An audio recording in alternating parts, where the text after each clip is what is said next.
आणि आता ही दृश्य आपण बघतोय, मुख्यमंत्री देवेंद्र फडणवीस हे राज ठाकरेंच्या भेटीला पोहोचलेले आहेत। शिवतीर्थवरची ही दृश्य आपण बघतोय। राज्याचे मुख्यमंत्री देवेंद्र फडणवीस शिवतीर्थवरती पोहोचलेत। आता ही भेट नेमकी कशासाठी याचं कारण आपल्याला कळेलच, मात्र तुर्तास ही दृश्य आपल्याला थेट दिसतायत। आमच्या प्रतिनिधी प्रणाली कापसे आपल्या सोबत आहेत। प्रणाली, मुख्यमंत्री राज ठाकरेंच्या भेटीला नेमकं काय कारण? आज मन की बात हा कार्यक्रम शिवाजी पार्क इथल्या स्काउट गाईड इथं होतो आहे आणि त्या कार्यक्रमाच्या पार्श्वभूमीवर मुख्यमंत्री हे आज तिथे स्काउट गाईडच्या हॉलमध्ये येणार आहेत आणि शिवाजी पार्क परिसरातच हा कार्यक्रम होतो आहे। आणि तत्पूर्वी आपण पाहतोय की मुख्यमंत्री देवेंद्र फडणवीस हे मनसे अध्यक्ष राज ठाकरे यांच्या घरी सदिच्छा भेट देण्यासाठी आलेले आहे, कारण सोबत पुष्पगुच्छ सुद्धा आहे। आणि त्याहीपेक्षा महत्त्वाचं म्हणजे की निवडणुकीनंतर म्हणजे मुख्यमंत्री झाल्यानंतर देवेंद्र फडणवीस पहिल्यांदाच हे राज ठाकरे यांच्या घरी येत आहेत। मध्यंतरीच्या काळात आपण बघितलं होतं की भाजप आणि मनसे यांच्यामध्ये चांगले मैत्रीपूर्व संबंध निर्माण झालेले होते, परंतु ज्या पद्धतीनं निकाल आला आणि मनसेची संपूर्ण पिछेहाट झाली, एकही जागा मनसेला जिंकता आली नाही, त्यामुळे मनसेची अतिशय मानसिक एक प्रकारचं पक्षाचं जे खच्चीकरण जे आहे ते या निकालानं झालेलं होतं। त्या पार्श्वभूमीवर आता जर आपण बघितलं तर या भेटीला अतिशय महत्त्व द्यावं लागेल, कारण अतिशय महत्त्वपूर्ण ही भेट म्हणावी लागेल, कारण मुंबई महानगरपालिकेच्या आणि स्थानिक स्वराज्य संस्थांच्या निवडणुका या येत्या काही महिन्यांमध्ये होऊ घातलेल्या आहे। या पार्श्वभूमीवर मुख्यमंत्री यांचं राज ठाकरे यांच्या निवासस्थानी येणं ही अतिशय महत्त्वाची आणि मोठी बातमी म्हणावी लागेल। मैत्रीपूर्ण संबंध किंवा स्थानिक स्वराज्य संस्थांच्या निवडणुकांसाठीची तयारी या दृष्टीनं सुद्धा याच्याकडे बघितलं जाऊ शकतं का, हे बघणं महत्त्वाचं ठरणार आहे। आणखी एक महत्त्वाची गोष्ट म्हणजे की मोहित कंबोज जे की देवेंद्र फडणवीस यांचे अतिशय निकटवर्तीय असे मानले जातात, ते सुद्धा आधीच मनसे अध्यक्षांच्या घरी उपस्थित झालेले आहेत। त्यामुळं एकूणच या संपूर्ण जर आपण बघितलं भेटीकडे अतिशय महत्त्वाचं म्हणूनच बघितलं गेलं पाहिजे। त्याचे अनेक संदर्भ आपल्याला काढता येऊ शकतात किंवा येत्या काळामध्ये त्याच्या अनेक गोष्टी नव्यानं घडू शकतात। मनसे आणि भाजप यांच्यामध्ये मैत्रीपूर्ण संबंध निर्माण होतात का, जागांचं म्हणजे स्थानिक स्वराज्य संस्थांमध्ये काही महानगरपालिकांसाठी या दोन पक्षांची युती होते का, दरम्यानच्या काळामध्ये मुख्यमंत्री झाल्यानंतर देवेंद्र फडणवीस आणि राज ठाकरे यांची भेट झालेली नव्हती, ती भेट आज या निमित्तानं होती आहे। तर त्यामुळे नेमकं या भेटी दरम्यान कोणकोणत्या मुद्द्यांवर चर्चा होते, कारण राज्यातले अनेक महत्त्वपूर्ण विषय आहेत। म्हणजे आपण जर बघितलं तर बीड प्रकरण असेल, त्यामुळे उद्योजक किंवा इतर घटकांना जो त्रास होतोय तो असेल, या सगळ्या जर गोष्टी बघितल्या तर त्या पार्श्वभूमीवर राज ठाकरे यांचे अनेक महत्त्वाचे मुद्दे आहेत जे ते मुख्यमंत्र्यांच्या समोर मांडू शकतात। त्यांच्या समोर आत्ताच्या स्थितीबद्दल त्यांची जी मत आहे ती मांडू शकतात। म्हणून या भेटीकडे अतिशय महत्त्वाचं ही भेट अशी म्हणावी लागेल आणि त्यामुळे याच्याकडे लक्षपूर्वक बघावं लागणार आहे। कदाचित या दोन नेत्यांमध्ये नेमकं कोणत्या कोणत्या मुद्द्यांवर चर्चा झाली याबद्दलचा तपशील जरा वेळाने आपल्याला मिळू शकेल, परंतु आत्ताच्या घडीची ही मोठी बातमी आहे की देवेंद्र फडणवीस हे मुख्यमंत्री झाल्यानंतर पहिल्यांदाच राज ठाकरे यांची भेट घेत आहेत आणि त्यासाठी मनसे अध्यक्षांचं जे निवासस्थान आहे दादर इथलं शिवतीर्थ, तिथं मुख्यमंत्री हे अवघ्या 4 मिनिटांपूर्वी पोहोचलेले आहेत।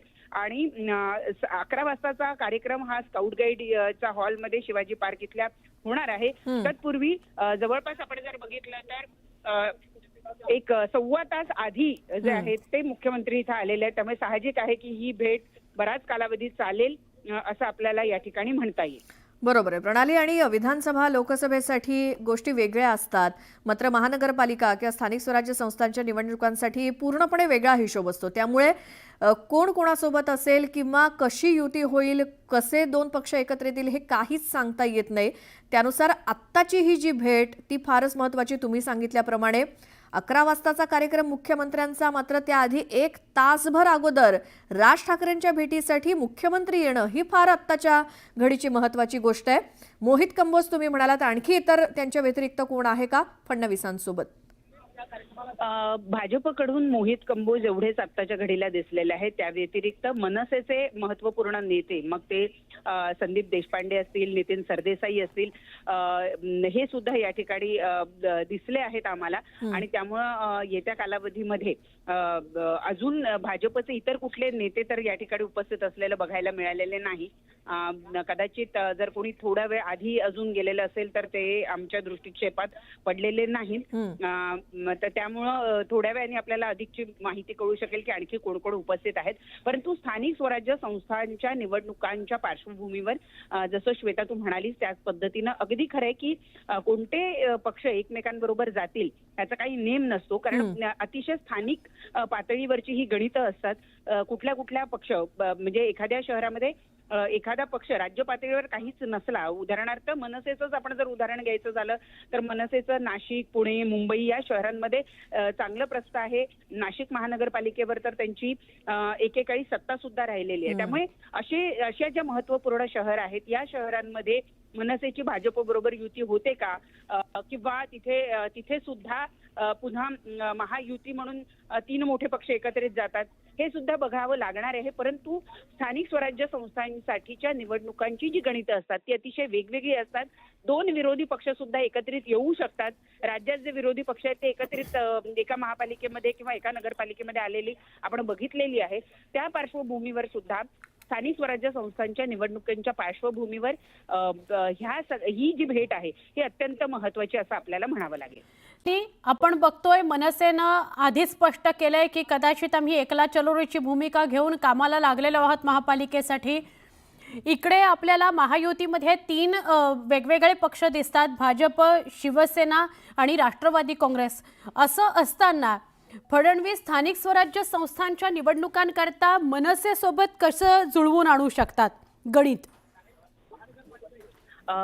सुवर्ण, मी जसं सांगितलं त्याप्रमाणे की स्थानिक स्वराज्य संस्थांची गणितं खूप वेगवेगळी असतात. खरं तर आपण बघितलं तर लोकसभेमध्ये मनसेनं पंतप्रधान नरेंद्र मोदी यांना बिनशर्त पाठिंबा दिलेला होता. त्याच्यावरून खूप मोठ्या टीकेला सामोरे जावं लागलं होतं मनसेला. विधानसभेसाठी हे सगळं केलं गेलंय असं आपल्याला वाटत होतं, परंतु विधानसभेच्या निवडणुकीतही आपण बघितलं की मनसेची एकला चलोरेची भूमिका राहिली आणि परिणामी त्यांना एक मोठा फटका जो आहे तो सहन करावा लागला. एकही आमदार मनसेला या निवडणुकीमध्ये निवडून आणता आला नाही. भलेही मनसेने मोठ्या प्रमाणावर उमेदवार उभे केलेले होते, पण तरी सुद्धा त्यांना यश मात्र एकाही ठिकाणी आलं नाही. इतकंच नाही तर मनसे अध्यक्ष राज ठाकरे यांचे सुपुत्र अमित ठाकरे यांचा माहीम विधानसभा क्षेत्रामध्ये पराभव झाला. ते 3ऱ्या क्रमांकावर गेले. ह्या सगळ्या पार्श्वभूमीवर मनसेच्या ज्या काही बैठका झाल्या त्या बैठकांमध्ये पदाधिकाऱ्यांचं असं म्हणणं होतं की आपल्याला जर आपण बाहेरून पाठिंबा देण्यापेक्षा किंवा बाहेरून एखादी गोष्ट करण्यापेक्षा आपण जर युतीमध्ये गेलो असतो तर जास्त बरं झालं असतं, त्याचा काहीतरी फायदा आपल्याला निवडणुकीच्या दृष्टीनं झाला असता. अशा सगळी जी चर्चा आहे ही निवडणुकीच्या पराभवाचं विश्लेषण करताना बऱ्याच नेत्यांनी केल्याचं समजलं आणि त्यामुळे आपण युतीमध्ये सहभागी व्हावं असा एक मोठा रेटा मनसेच्या नेत्यांचा मध्यंतरीच्या काळामध्ये दिसून आलेला होता. त्या पार्श्वभूमीवर आज या भेटीमध्ये किंवा या भेटीत काय चर्चा होते, या बैठकीत काय म्हणणं पडतं हे बघणं महत्त्वाचं आहे. तुर्तास धन्यवाद प्रणाली, आपण सविस्तर माहिती दिली, सविस्तर बोललात त्याबद्दल. शिवतीर्थावर ही बैठक सुरू आहे, ही भेट सुरू आहे. मुख्यमंत्री देवेंद्र फडणवीस मुख्यमंत्री झाल्यानंतरची ही पहिलीच भेट आहे राज ठाकरेंसोबतची.